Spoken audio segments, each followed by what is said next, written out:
What up with you guys? You know who it is. It's your boy, Juan Miguel. And I am back again with the Gospel Producers Hangout. We hanging out down here. I got my mans, De Levante from Atlante. My guy from across the sky. We are hanging out down here, man. And we're going to talk about some stuff today. You know how we do.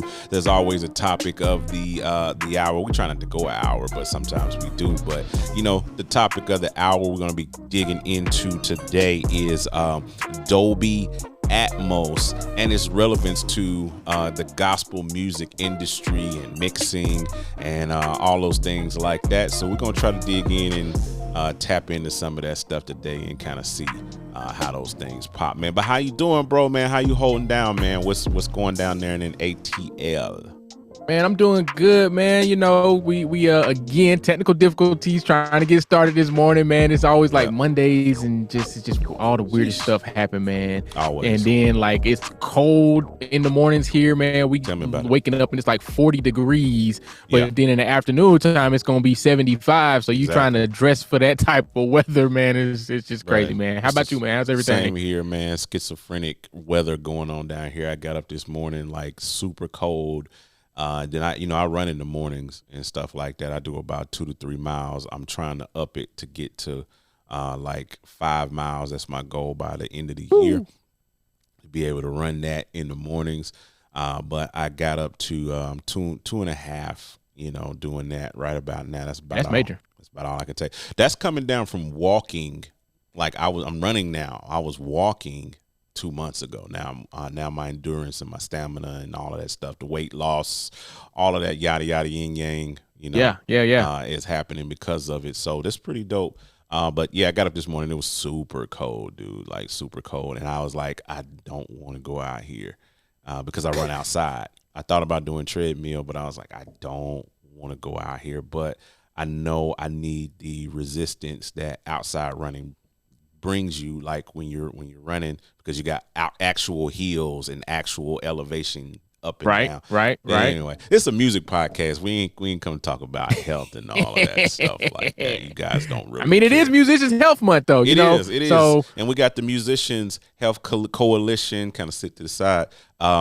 Hoodies and all of that stuff. I'll drop a link down there that you guys can jump in and support No More Tragic Stories. This is not an ad, but I'll definitely throw it in. But I've been doing this all month with musicians because you hear these tragic stories of all these engineers, producers, musicians that are tragically passing away early from what we call lifestyle diseases, which is heart attacks, strokes, high blood pressure, diabetes, things of that nature. I just saw like yesterday I think it was a guy who's a drummer out of Chicago. I don't think he was like big or nothing like that, big name guy, but he was on my timeline feed and I saw that he passed away from a heart attack like 2 days ago. And the crazy thing is I saw him on my timeline like a week ago saying that he just had a heart attack and he was in the hospital. Now, it's just like random people you see on social media. And then I was like, oh, wow. Then I came back like literally like a week later and the dude passed away. So I'm like, yo, like we gotta work on our health.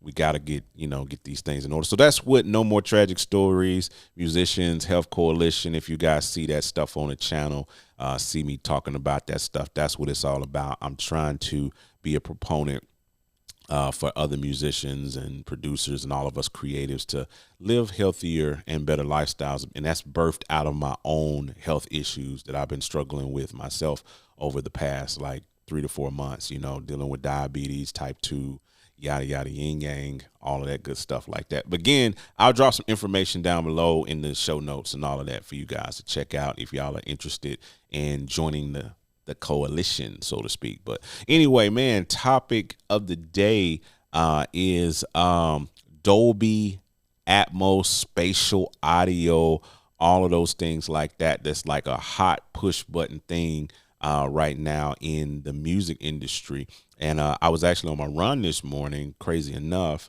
And so I was looking for some music. So I'm like, all right, let's check out what new popped out, you know what I'm saying, in the industry. And I saw Tasha Cobbs had dropped a new record.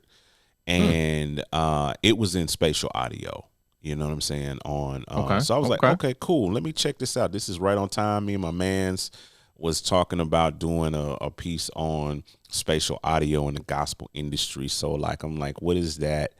Well, let me check what this sounds like. Let me get a feel indirect, because I forget. Here's the thing. I forget. I don't know if you do it. I forget about spatial audio. That's my big thing with it. Like, it's. Oh, I'm always on spatial audio. Really? Well, yeah, of course, because you're the 5.9.3.7.61 guy that's got like 19,000 speakers. You got like 30 speakers in your whole setup. Man. So yeah, you're always in spatial audio. But me, you know, I'm just straight 2-channel, you know, regular old guy. But so I dipped in and jumped into spatial audio, had to turn it on, you know, on my AirPods, because I have it off by default, because, you know, I just don't think about it. And then even when I get in, like, you know how you'll print a mix and you want to listen to it, you know, on your AirPods or whatever, just to get a reference. Like, sometimes I'd print a mix and I would be doing the mix. I listen on Dropbox and I'm like, why is it sound so and then I'm like, oh, they spatialize it. It's like with the AirPods, you get like this spatialized audio. Like, they try to make it spatial. It sounds like trash. And so I always turn it off. Especially when you don't have a spatial audio mix. I really don't understand that feature. I really don't understand like what the purpose of having that, where you can spatialize your own audio. I guess it's just like something Apple decided to throw in there, but it just sounds terrible in my honest opinion. And speaking of honest opinion about spatial audio with the new Tasha Cobbs record, or Tasha Cobbs Leonard, I'm sorry, you know, Tasha Cobbs. Get it right. Yeah, Leonard. Get it right. You know, us that's been rocking with Tasha's music for the last like 20 years. We just know her as Tasha Cobbs. We forget that she got married to my man's Kenny Leonard. Shout out to you if you watching, bro, or listening. That's my guy. So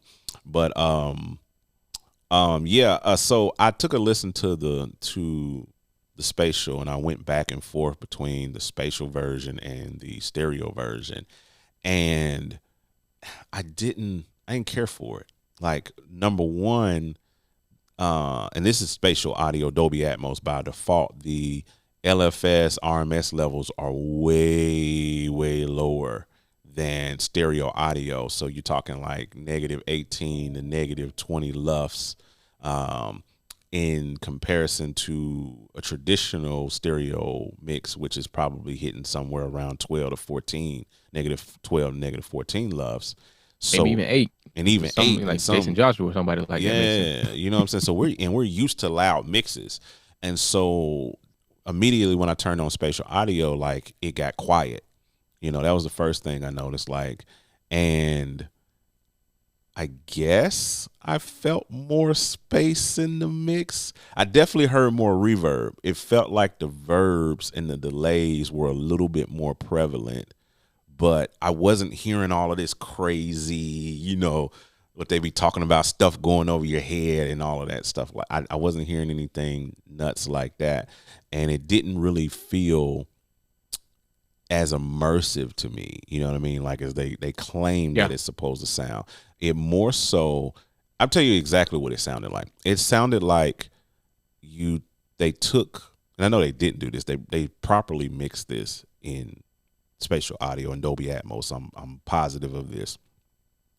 But what it sounded like, as comparison, for those who don't listen to spatial audio and stuff, it sounded like they put like the Isotope Imager or the Waves S1, you know, those Okay. So let me jump in real quick. So there's several issues right now when it comes to spatial audio and Atmos. Yeah. The first being, spatial audio is Apple's own take on Atmos, making Atmos for headphones. So it's not even a true Atmos mix that you're listening to. So that's the first issue. The second thing is, depending on the budget and who's kind of heading these projects, I don't think, well, actually, I know a lot of projects actually aren't mixed in Atmos fully, the way you think about it. What they're doing is they're taking the stereo mix stems and they're basically up mixing. So to your point about it sounded like somebody just took the Imager plugin, that's kind of what it is. We got plugins like Halo from dang it, the company is escaped. Nugent Audio Halo Up Mix is one plugin, and there's a Pinto 16 is another one out there, and there's several other ones out there. But basically, it takes a stereo file and it up mixes it to fit that Atmos space. And so typically, that stuff sounds the way you're saying it sounds. It's phasey, it's weird, like it doesn't really hit the mark. Whereas if you go and listen to something like Boom by Tiesto, that's a true Atmos mix. Like if you go listen to that in spatial audio, I guarantee you'll probably have a much different experience with that one. And then the other thing is, when people are doing these mixes, especially on the music side, because in film world, we've been doing this. Matter of fact, I'm sitting in the Atmos room right now. But I feel like a lot of people in music are not really taking full advantage of the Atmos. And I get it, because they're trying to please the clients. The clients don't really know what to expect. And, you got all these people that when they listen to it, they might not even be listening to the mix in Atmos to be able to approve it. So you're trying to, match your stereo mix to a T and still get the Atmos part of it. But because you're not taking the time to really like, okay, let me take this lead guitar and pan it overhead and do something with that, that background vocal and really move it around in the full Atmos space, I don't think a lot of people are getting the fullness of what Atmos does. Because when you go watch like, Avengers in the theater, in the Atmos theater, and you hearing the rocks and the space, everything flying over your head and all stuff, it's like, oh, this is amazing. And we want music to do the same thing, but I don't think a lot of people are actually doing that with the music mixes. The only thing that, again, the Tiesto Boom, then you also have the Rocket Man Atmos mix. They actually took that guitar and did an overhead sweep with that. So those kind of things, that's when you get the real Atmos thing. But the spatial audio, I don't even call it Atmos, like, because it's not. Gosh, that's crazy. But no, man, that's exactly what I'm talking about. Like, I didn't know that they actually had mix plugins that did that. That's interesting to me to even explore for myself. But like, that's what it sounded like to me. It sounded like somebody took the Imager plugin from like Isotope and just pushed all of the faders up. You know what I'm saying? Like everything just went whoosh, just got like the guitars got washed out. The everything just kind of got washy. It got real. I'm gonna take a listen in here. I'm gonna pull it up when we hop off. Yeah. It felt a little washy to me, like just personally listening to it versus the stereo version, and it just didn't move the needle for me, And when I went because like what I did was, like I said, I was toggling back and forth, on and off, and I was like, as soon as I went to stereo, I was like, all of this transient information, all this impact, of course, the volume came back, all of the dynamics of the actual mix came back. So, because initially when I put it on and I started listening, I was like, oh, this is cool. The vocal seems a little bit more up front, blah, blah, blah. I can feel the space. I can feel the verbs a little bit more. I can hear that delay throw. Feels like it's in a floating kind of state or whatever. But like, it just totally, like when I brought in the stereo, like I heard more transient information. There was this one song, I can't think of the name of it, but it's like track like 2 or 3 or something like that. And it starts out with like this synth bass kind of playing, like this little synth bass vibe, which is really cool. When I was listening in Spatial, it was like, oh, okay, yeah, I'm feeling it. But it's like I switched over to stereo, and it was like I heard that all this new information came back into the mix. Like I heard the edge on the synth bass that I didn't hear on the regular bass, on the spatial mix or what have you. And then the low end wasn't as deep. It wasn't as round. You know what I mean? So it just kind of washed out for me. Well, so, personally. going into some of the technical aspects of Atmos, when you're mixing in Atmos, you have what's called an LFE channel, which is low frequency effect. And so a lot of times what happens is when that gets down mixed back for the spatial or even the binaural mixes, some of that information goes away. And of course, now we're getting into, depending upon who mixed it, what environment they mixed it in, what their settings were for that that binaural mix to come down to, which determines if you even get that. Because thinking about 5.1 mixing movies, what happens when we do a stereo down mix for 5.1, the LFE is taken out of that. There is no low frequency effect. So whatever information you had in there, all the extra sub hits and explosions and all that kind of stuff. So in the music terms, you know, the sub kick, any 808s or anything like that, all that information will be gone unless somebody actually went in and spent the time with the mix and say, all right, cool, let me put something specifically in the LFE, but still have my low end in the main channel so we get that fullness, or let me do a customized down mix to where it's not completely taking the LFE out of that spatial version. Like it's still keeping some of that information in there so we're not losing it. But you're describing on a technical sense without even knowing it exactly what happens. Like that's literally what's happening and you're hearing it. Which kind of brings me to the point of thinking about what this is going to mean for consumers and everybody that's getting into this in the future. Yeah.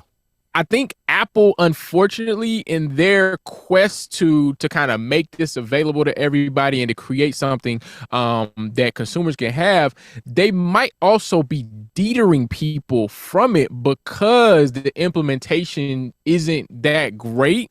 And so people listen to it and they're turned off by it. They're like, oh, this don't sound good. It doesn't hit the way I want it to hit. This is too spaced out, or whatever the comments are. It's like, okay, let me just go back to the regular stereo mix. And so what that does is, if they don't like it off their first few times listening to it, the chances of them ever turning that feature back on are slim. Like they're just gonna be like, this off. Like I'm not really about to buy into Atmos. I'm not gonna, buy a Atmos sound bar for their house. I'm not gonna buy any new speakers that come out that say it does Atmos, because they've already remembered that experience they had with the spatial audio, and they're gonna say, oh, it wasn't worth it. Because you're talking about a price difference too. You know, not only for us as the creators, the mixing engineers and the producers, but also the consumers. Like they gotta spend more money to get that feature. Yeah, it's gonna be interesting to see, because like you said, like I said earlier, I turned it off. Like I got my and I have the AirPods 3, I don't have the AirPods Pro. Maybe it's a different experience with the Pro. You Pro users can comment down below and let us know. It's not. It's slightly different, but it's not enough to, again, like I think it's $100 difference between those, $150 difference, something like that, between the regular AirPods and the AirPod Pros. Yeah. Like it's definitely not $150 worth. Yeah. And so I mean, I remember just pulling it up, and like you said, that experience like of it, I was like, I don't like this. I don't care for this. And there wasn't any gospel mixes or anything like that in Atmos back then. And we talking about handful of months ago. Not that I could verify and listen to, but I remember just pulling up some of the mainstream, as we call secular stuff, and started listening to, the recommended Apple spatial audio stuff, and I'm like, it's okay.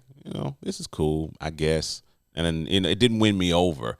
And like you said, I think speaking to the overarching thing is from a consumer standpoint, like, and from the engineer standpoint, the cost in it, like, because most people aren't going to be investing, unless they're audiophiles, they're not going to be investing in a true 5.1 or a true 7.1 home setup in order to listen. I mean, for Atmos it's 7.1.4 is that's the minimum spec, but then of course you could do 5.1.4 or even 0.2, and basically the 0.4 on the end of that, let me just break it down for everybody. So in a 7.1.4 system, your 7 is the main speakers that are around you. So you have your left, your center, your right, your left side surround, right side surround, your left rear surround, right rear surround. So that's your 7. Then your point 1 is that LFE channel, which some people confuse with the subwoofer.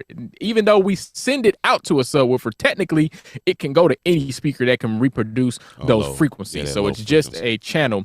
And then the point 4 is above our head. So they're above my head right now. There are 4 speakers, and then you get into systems that are 7.1.6 or 9.1.6. And so you just have more in the 9. You got more speakers around you, and then more speakers above you. So that's crazy. On a technical sense, Atmos differs from surround, because with surround is what we call a discrete format, meaning have to have that speaker setup. So if you're watching a movie that's 5.1 surround, you have to have a 5.1 system to hear that surround mix. Otherwise, your TV or whatever you're listening to is going to default down to just a stereo mix of it. Or if you trick the system into thinking it's a 5.1, but you don't actually have the speakers, then you're just going to hear whatever one channel you have plugged in. So you literally could watch something and only hear dialogue, because dialogue goes in the center channel. Wow. So that's the difference with surround. But when you get into Atmos doesn't require you to have the exact same speaker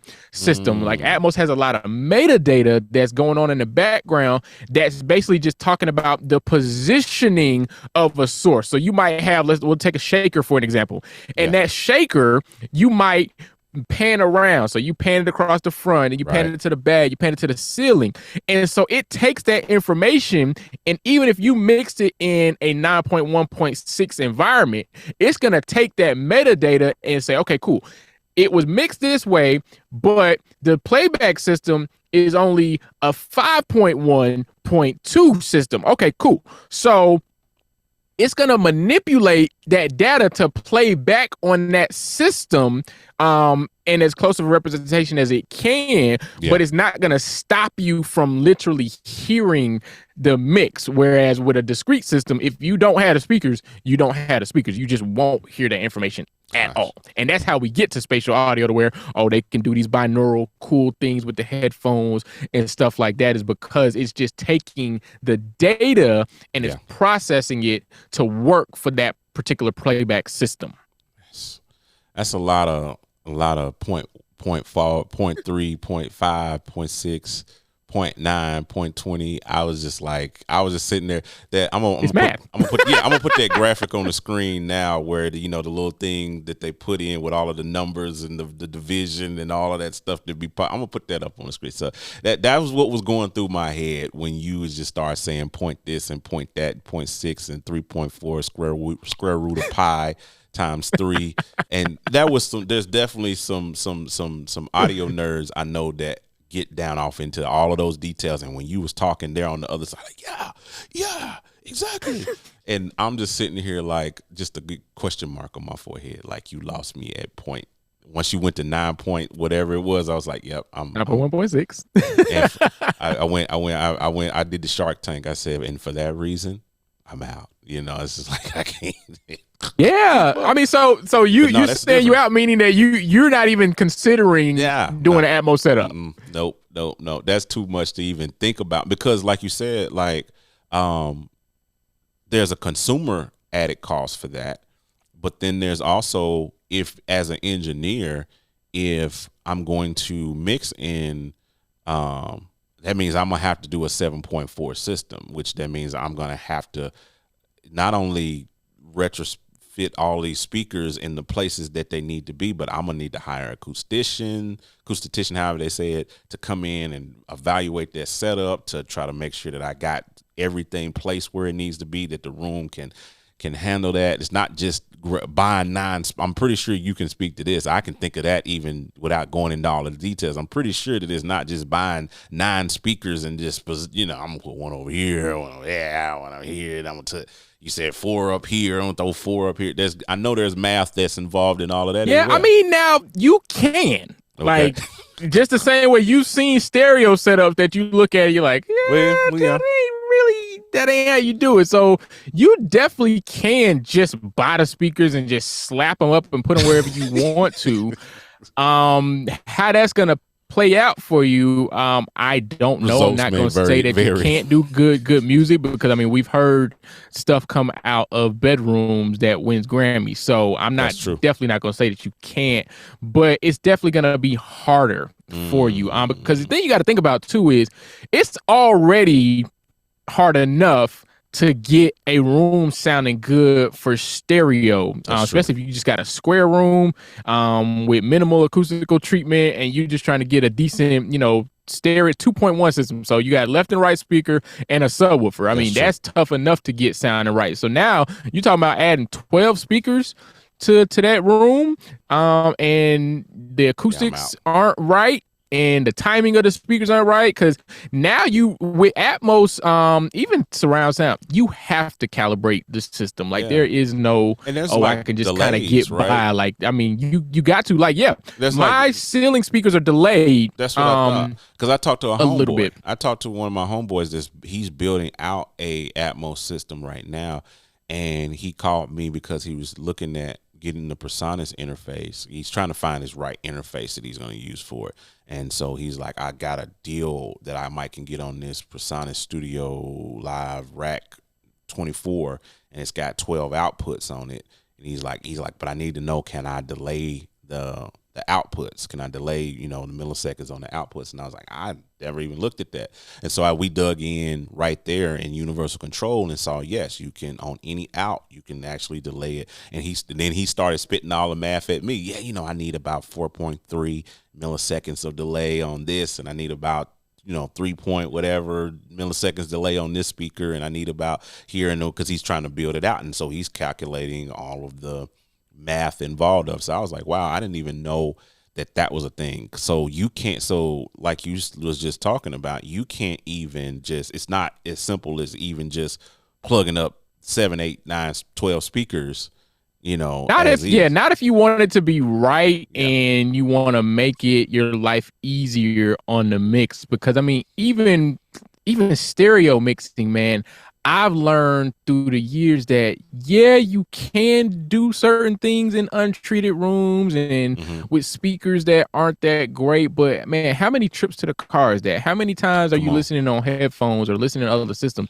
Like, I can't tell you the last time I actually referenced a mix in another environment for the sake of trying to see if the mix was a good mix. Like I'm at a point where I don't need to. My main speakers at my music room are the Soul Asylum SA25Ms. Those are 4-way speakers. They go all the way down to 40 hertz. And I don't think about referencing anything because I know what it sounds like. I know my room. I know if the mix feels good to me, it's good to send it out. Like I don't have to do the referencing. But when you have a non-optimal setup, you're going to be referencing a lot more just to make sure the translation is there until you really learn that space. And I mean, the worse the space is, the longer it's going to take to learn it. And you might not even ever really learn it because it's just that wonky of a space. So thinking about adding more speakers into that environment to mix for Atmos is just like, it's not going to do you any good. So it is cost prohibitive to some people. And I've heard conversations with people that kind of feel like, on a certain level, that it's intentional. Because if you go back to the old days of recording, you couldn't even have a home studio. Like, I mean, you had to have a certain amount of money to even buy a 4-track machine back then. So it definitely made it cost prohibitive for certain people to get in there. So now you look at Atmos and now you got a whole nother level because now the playing field has been pretty even. I mean, you got tons of interfaces that cost less than $300 that are good quality interfaces that will get the job done for most people. So now you think about Atmos, one of the reasons why it was easy for me to get into it, or easier, I'll say, is I was already doing 5.1 surround, meaning I already had 6 speakers in my room. So, okay, to go Atmos, you got to go 7.1.4. Cool. So I just need 2 more on my left and then the 4 on the tops. And so, okay, if you're using older speakers that you can find used in good condition, then you could easily grab those up on eBay or Craigslist or what have you, and kind of put that together. But then your interface makes a difference. Like he said, he was trying to find a perfect interface that had, at least 12 outputs to do. Exactly. That's a big one for a lot of people. A lot of people don't even have 8 outputs on their interface. So now you got to jump up, and now this is where you start really getting into like the brackets, because to go to an interface that has 12 channels, you're immediately kind of jumping up into the 1500 plus range of audio interfaces, unless you buy something older. But even then, depending on how old it is, do you even have the configuration with your computer and all that kind of stuff that can take that particular interface? So it's a bunch of stuff that goes into it. So now you got to buy speakers, you got to buy interface, you need all the cabling for that, and then okay, we get into DAWs now. Okay, you want to use Studio One? Well, guess what? Studio One does not do Dolby Atmos. So you're going to have to go and learn a whole nother DAW to do Atmos, be it Logic, Nuendo, Pro Tools, of course. It has Dolby Atmos support. And then you might have to get the Atmos production suite, which is a whole nother set of software tools to add onto your system use to mix it and to deliver the file that you need to deliver. So yeah, I mean, you getting into spending you got a learning curve, but then just the money. Like, I mean, I was able to get in for under $5K, but I mean, most people like you going 10K easy, and that's not even going high end. Like, that's just like, okay, let me just get enough stuff to be able to do it. I know IK Multimedia did release their speaker system with their iLoud monitors. That's a relatively good price for an Atmos system. I can't remember off the top of my head. I can't remember, but I remember seeing that though. Let me see here. iLoud Atmos, not 1,000. Immersive bundle. Okay, here we go. So the price of this is $4,000. So the iLoud MTM Immersive Bundle 11 is $4,000, and it comes with 11 monitors and their reference microphone, so that they allow you to calibrate the system. But guess what's missing out of that?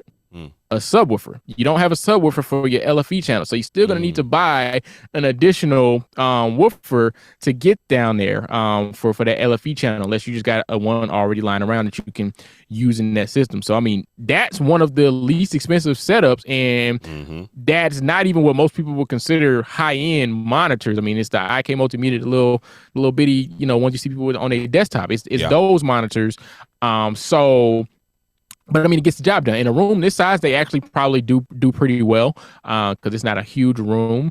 But those are so many things you just got to consider, man. And one thing about it is, as much as possible, you want your monitors to be the same. That's what I was when you're doing this. You don't want to have a bunch of different monitors with different sound profiles and different sonic signatures. Because even if you're doing room tuning and calibration, like, how much EQing and curves do you have to create to make those things even sound sonically close to each other? So that's a whole nother thing you got to deal with. So then you start getting into, okay, you got to get Sound ID, which used to be called SonoWorks. They have a multi-channel version of their software. One downside to their software is it doesn't necessarily compensate for the speaker delays. It does phase, but it doesn't do the delay. So then you start getting stuff like, okay, if you go with Genelex has their GLM system, which calculates for the monitor delays, and it does the EQ calibration. So their system is really good. And then you have this hardware unit called the Trinoff, which for the immersive version of that is $10K. You can spend $10K for a hardware room correction box that its only purpose is to tune your room. It's going, you get a measurement microphone, you set it up, it sends sweeps and stuff to your speakers, and it does all the measurements for you. And then it prints out, what the EQ curves are going to be, what the speaker delay is going to be, and then it pushes all that to the monitors. But that's all that's for. that doesn't affect your recording. That doesn't affect your ability to mix, beyond the fact that your room's going to sound much better. Your speakers are going to be delayed on time, so you're hearing everything when you're supposed to hear it, and so your mixes will translate better. And you'll probably work faster. But I mean, if we're being realistic, gospel producers, come on, who got $10K to drop on a box that just does room correction for their speakers? Mm-hmm. No, man, we don't. It's I don't, not like that. Not for that price like that. You know what I'm saying? When you thinking about that kind of thing, it's just it's one of those things, man. Like you said, the cost barrier that you have to think about, and then I was thinking about as well certification. You know, because if I'm spending all of this money on all of this stuff and all of these, you know, things, that I want the badge. I want the Dolby Atmos certification, certified engineer. And that's, you know, that means you got to sit down with Avid. You got to take those classes, or you got to get, you know, in one of those certification classes. That's going to take more time out of you and more money. I think the cheapest one I saw was maybe like somewhere around $2K just for like a 3-day kind of crash course in Atmos to learn it, and then you got to take the test. And if you still got to pay to take the test, and then you got to pass it. And if you fail it, you got to pay again to take it again. You know, so it's just, you know, it's so many barriers. And I'm not saying that, you know, if you're listening to this and you're you're hearing all of the barriers to entry, and we're stacking those on top of each other. I mean, you do need to count up the cost. Literally, you do need to understand, like, it's just more than just because it sounds good. I mean, we've had all of us have had these conversations especially in our industry, in the gospel industry. We're like, man, Dolby Atmos is the thing. You know, it's like spatial audio. Like Apple is really pushing it. Spotify is really starting to push it. You know, they're starting to really put an emphasis on this thing as it being the future, you know, kind of like DVD audio was once upon a time, you know, that we thought that was going to be the thing, the next big thing or whatever. So, you know, you start to scratch your chin and be like, you know, man, as a mixing engineer, you know, I could upsell my clients on, you know, Atmos mix and, you know, and all of that. Can kind you? of thing. That's my question. And will like, they that's pay the it? thought, but can you? Like, if we're being realistic and we're not talking about, you know, the major players, but the average person, I mean, it's hard enough to get $500 per mix, especially in the gospel world, man. You know, that's hard enough. So you think you about to really upsell them on an Atmos mix? I mean, maybe you can go up to $750. Maybe. And we're talking baseline. We're not talking. Right. Like we ain't talking. You know, John Blast type mix. Like they on exactly. They I mean, if you got people that's already doing 12, 15 for a stereo mix, what they gonna charge for an Atmos mix? Exactly. Like, you know, how much more I've heard some speculations of some people's rates out there, or what labels are willing to offer for that. And I actually saw in one of the Atmos groups, I believe it was Bob Katz, the mixing master engineer, who said it, but he said he started to calculate and figure out what it's going to take to make his room Atmos compatible, and he bowed out. He was like, "Yo, I'm probably never going to make that back." No, because based on what he knows about the rates that people are getting for these mixes, he's like, "Yo, I'm not going to make that back. Like, I would just do that for me. Like, it would not be to make any money." You talking about maybe $100K? We talking real life. Not going. We're not talking about shoestring, bootstrap. Oh man, I can give you mine. So this room right here is in a post house, and these are Genelecs. It's all the same Genelec speakers. The 8030As on the mains, and then the ones up top are the 8020As. So that system is a modern system, pretty good system. My main speakers in my music room at Hydrant Entertainment are the Soul Asylum SA25Ms. Those speakers cost $9,000 for the pair. Yes, you $9,000 for the pair. So if I was wanting to make an Atmos system out of those monitors, like, yo, that's crazy. Will it sound amazing? Definitely. It's definitely gonna sound amazing. Like, that's gonna sound crazy. But what for you to be able to charge another $250 per mix? You know?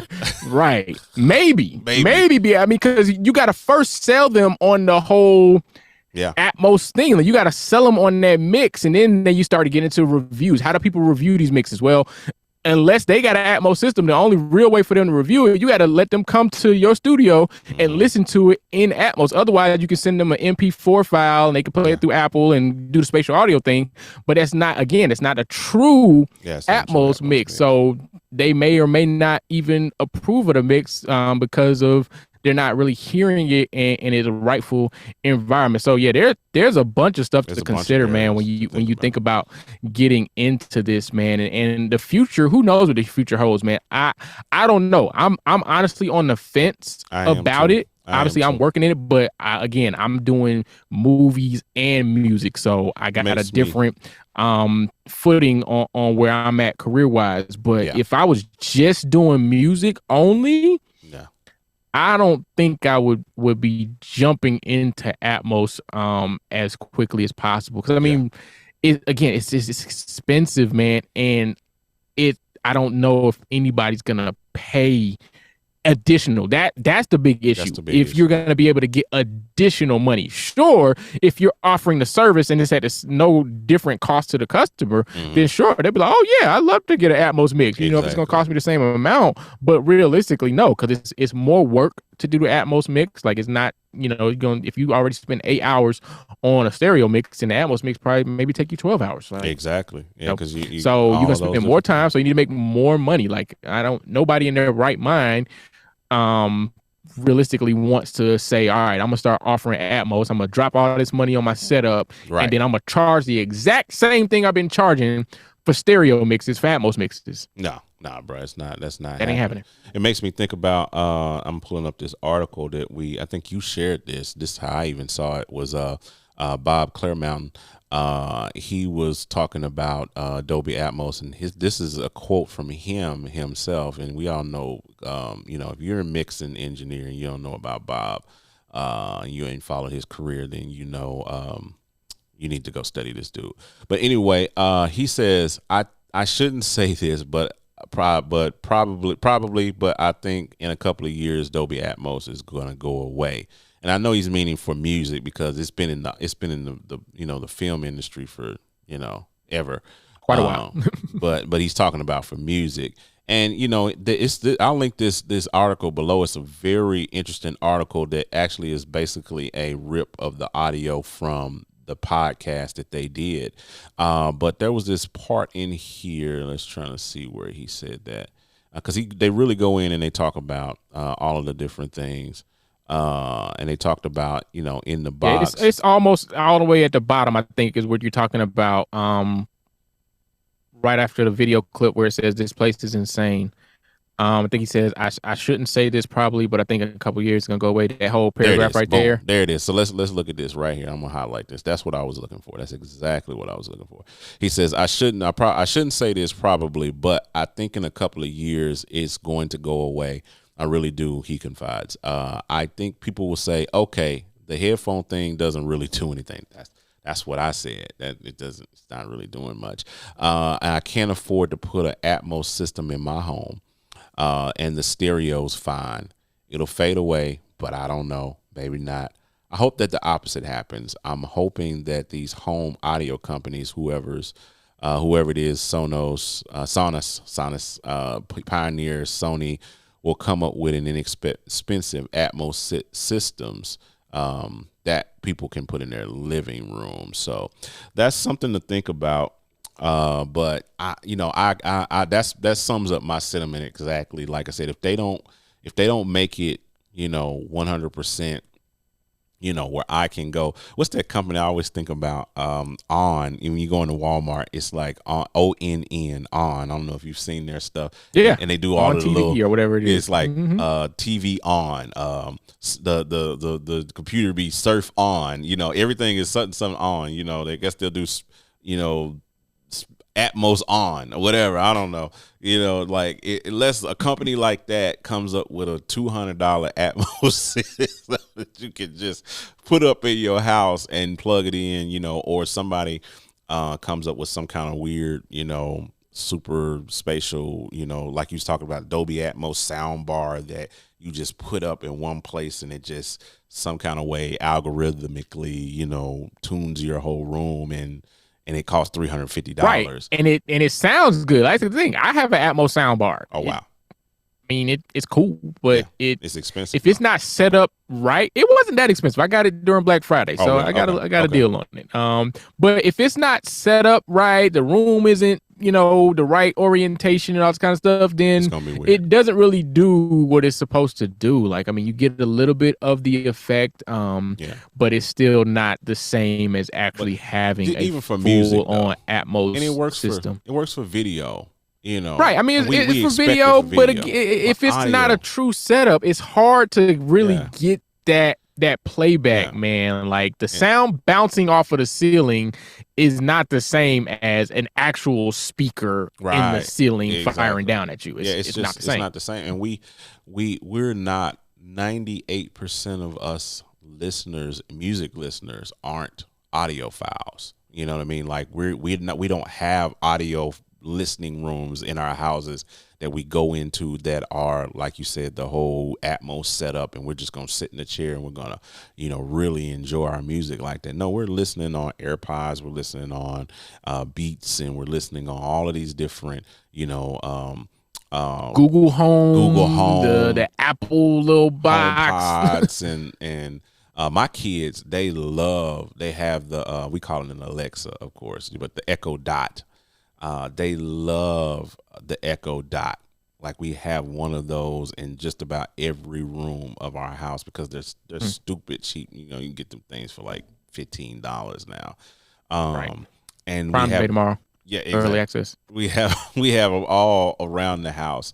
And so the kids love just listening to music just on that. So, you know what I mean? Most people were listening on budget-based consumer audio systems. And like you said, unless one of these big companies, like Bob says, one of these big companies comes up with something that just revolutionizes the Atmos market and brings it down to a consumer level, a real consumer level. I agree with him. I think that that Dolby Atmos at the end of the day is just a gimmick, that they're throwing into the pot to try to mix things up a little bit and throw us a bone, throw us something, dangle something in front of us, dangle a carrot in front of us, say, hey, new AirPods. These are the same headphones we've been trying to sell you for 20 years. They're just wireless now, but it's the exact same shape and the exact same thing. But we put some spatial audio in that. It's really cool. You should come listen to it, and then you get them. You spend $150, $200, and you get them and you put them on, and it's like, I like the wire. I like AirPods. I mean, the counter to this whole thing though is I saw in one of the mini Atmos videos that you can go watch. You were talking about education and stuff. And like if you don't need the certificate part, there's so much content out there for it. Andrew Sheps is doing a lot of it, but he was in a 5-panel discussion. And somebody was just talking about, that whole, the consumer side of it. And, you got Apple and the AirPods and everybody's doing this thing. But if the industry keeps pushing for it, could you end up in a position to where, as a mixing engineer, if you don't have Atmos, you're in trouble? That's true. Because you didn't adapt to it, and that's where the industry moves to. You could find yourself out of work. That's being on that fence kind of thing. Is like, if I do, if I don't, what happens? Like you could be on either side of that, depending on how the industry shifts. That's true. I mean, and that's definitely the counter, and it's one of those things of like, and of course, going back to Bob, like he's got an Atmos setup, so. Like, Bob is married to the CEO of Apogee. Yeah, so while it is, I think it is some credibility, adds some credibility to the conversation because of his position, and he is a guy that actively mixes in Atmos. It does, like you said, it does add that kind of caveat to it. Like, well, it's easy for you to say that because no matter which way it goes, you're gonna be all right. But like you said, the cost barrier, the the information barrier, all of the different things in your room. I think what might end up happening as a best case scenario that's a hybrid of the two. You'll still have Atmos mixes, and us as engineers, regular engineers and regular guys that do this thing, we'll just have to pair ourselves with an Atmos engineer that can do the guys that did go in and learn the math, that did spend $100K. Now we getting into a whole different discussion now, man. Because it becomes like getting into business now. So now if you're looking at that as a business, it's a business like thing, like you're trying to future proof yourself, and you want to be that, and you're highly interested in it as a workflow. Just like no difference than being a mastering engineer or being a recording engineer or, being just a regular mixing engineer. Those are highly specialized areas that you have to work years to learn, to grow in, to get the right equipment, to get your room and all of that for you. I want to do it all, John. I just want to I want to record. I want to mix. Man. I want to master. I just want to do everything, bro. We all do, man. But like, it's kind of like one of those things. And I think that's what's going to happen. A guy like me, what's going to happen if I'm not going to invest that much in personally, I'm not planning on investing that much into my setup right now. Maybe if in the future I build a studio from scratch, from ground up, I might consider, doing that. And that means I got some money. I got $500K, I got $500,000, I got $750 that I can just throw into building a studio. Yeah, I'm gonna make it Atmos compatible. But here in my basement, I don't know if I'm gonna put that kind of money in here in my basement, into building the Atmos setup in my basement where I'm at in my life. So if this Atmos thing takes off, 10 years from now, if it's still a thing and it's more prevalent and every mix has to have an Atmos compatible thing, or Atmos becomes the center stage of music, then I'm just gonna pair myself with an Atmos engineer, somebody that learned it, that mixes in there. I'll pair myself with Dale, and he'll be the guy that I'll send my mixes to get the Atmos done. And then we'll have because I got a mastering engineer. I don't master my own stuff unless I absolutely have to, and the budget is not there, which mastering now is pretty inexpensive. It doesn't cost a whole lot. So if I need to, that's what I'll end up doing. And then I'll wrap that cost into my cost of the full mix, like I do with mastering, like I do with vocal tuning and things like that. We just wrap it in like, okay, this is what this is what Dale's going to charge me to mix this in Atmos. And this is what my mastering engineer is charging me. And this is what my tuning guys charging me. And this is what yada, yada, yada. And this gets your whole full cost of the mix, I don't know, $2,000. Whatever that ends up being at that time, what makes sense for the economy. But man, no, I think it's been a dope conversation, man. Dope kind of being able to unpack some of these things like this. And, that's what any other thing you want to add to the conversation before we kind of bow out for the day. Nah, man. I mean, I think we hit all the points, man. It's something that if you're thinking about it, just sit down and type out or write down, what you need, from what you already have. Can you expand what you have? How do you do that? What is it going to cost you? And I'm a big believer in the used market, man. If you can shop used, man. You got sites like reverb.com. Sweetwater now has their whole used section. Guitar Center used, that's where eBay, of course, Craigslist, Facebook Marketplace is one of my favorite because that's local. A lot of times you just pull up on somebody and get what they have and test it out and all that kind of stuff. But yeah, man, if you can shop used, that'll save you a lot of money, man. And the beautiful thing about shopping used is that something that 10 years ago cost $5,000. We'll take an interface that cost $5,000 10 years ago. Now you might be able to get that same interface for $300, $400. Like I just saw a 96 IO locally that's like $125. So the Pro Tools HD 96 IO that used to cost $3,000 is $125. Jeez. Like, so stuff like that kind of opens up the avenue to where, okay, maybe I can afford to do this at a certain level. Like, you know, when I went 5.1, I was using the Dyn Audio BM5As, which were the original BM5As, not the Mark IIs or the Mark IIIs that came out years later. So it was easy for me to hop on online and find some decent used pairs of those to expand my current setup. So, you know, if you look at it that way, it might be possible, to expand what you got if you go use route. Yeah, because like you said, people have done. We're all the king of doing more from less. You don't have to spend $200,000 if you don't have to. You could probably get it done for much less if you do your research and learn it. Because again, it's not the gear. It's the ear, you know. It's like what you know, and it's the knowledge that's in your head. You know, we've you know, what was that whole thing with the Michael Jackson song way back in the day, and they recorded. I don't know if it was Beat It. It was one of those really popular MJ songs that they did on like a SM57. You know, like he tried. Well, yeah, the 57, but the SM7B is marketed as the Michael Jackson microphone, which we can get into that whole situation because it may have been a SM7 and not a SM7B, but you know that's a whole history lesson. But there's also an MJ song where they recorded through some of the background vocals was recorded through like a paper towel tube. Wow. Like they like I heard that and saw that clip. Like, yo, that's crazy. Yeah, you know, sometimes it's not. You don't have to spend $100,000. You can just spend $100 and get what you need to do what you need to do. But absolutely. Yeah, that's an it's an interesting conversation. It's an interesting piece. I think the jury is still out. We're still early in the game when it comes to all of this stuff. Like most of us wasn't thinking about, you know, all of this until the last like 2 years. So it's still relatively new. We're going to see what the next 5-10 years bring, and we'll see if this conversation ages well.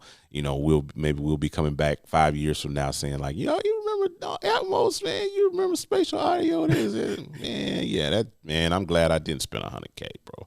Like, so we never know. We'll see what happens. We'll see what the future has in store. But I'm interested to know what you guys think. You know, me and Dale, we have these conversations. This is one of the reasons why we do this podcast. We decided to do it because me and Dale have these conversations like every day anyway. So we thought like, yeah, let's just might as well just pull out the microphones and turn on the cameras. Share with the people. Let's talk to the people. Talk to the people. And while we talk, when we're really talking to ourselves, we're really having our everyday average conversations about all of this existential stuff and going on in the audio industry. So, but we want to hear from you guys now. I mean, you guys are listening to us a whole, you know, almost hour. Like, yo, tell us what you think about Atmos. I'm interested to hear it down in the comments, down in the things. And feel free to check out all the other episodes we have on the channel and on here. Check out the show notes for some goodies and some things that we talked about during this episode. And we'll catch you guys next week. We appreciate you hanging out. If you're watching this on YouTube's and all of that stuff like that, hit the like, the share, and all of those things like that.